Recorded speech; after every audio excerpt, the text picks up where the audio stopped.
Elliot gripped the cold steel bars of the ChronoPod.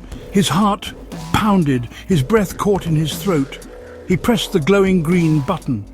The world dissolved around him. A blinding white light filled the pod.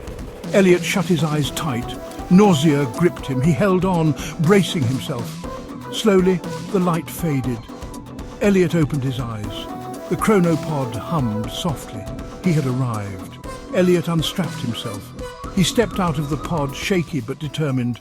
His father awaited. The hospital air hung heavy and still. The smell of disinfectant stung Elliot's nostrils. He pulled his hat low and adjusted his glasses, a flimsy disguise. He found his father's room. June 4th, 2004, the day his father died. He peeked through the doorway. His father lay in bed, pale and thin. Machines beeped softly. Elliot's heart ached. He took a deep breath and entered the room.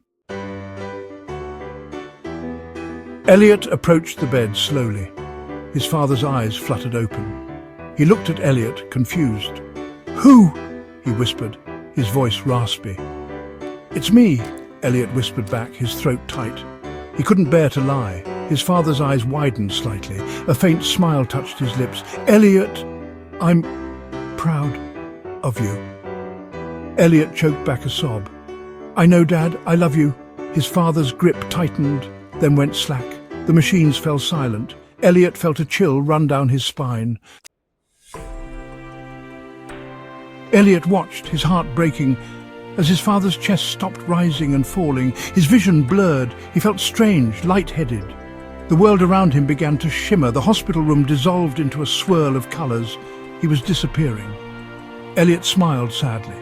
He had changed the past. He had heard his father's last words. But in doing so, he had erased his own existence. The world spun faster. Then everything went black.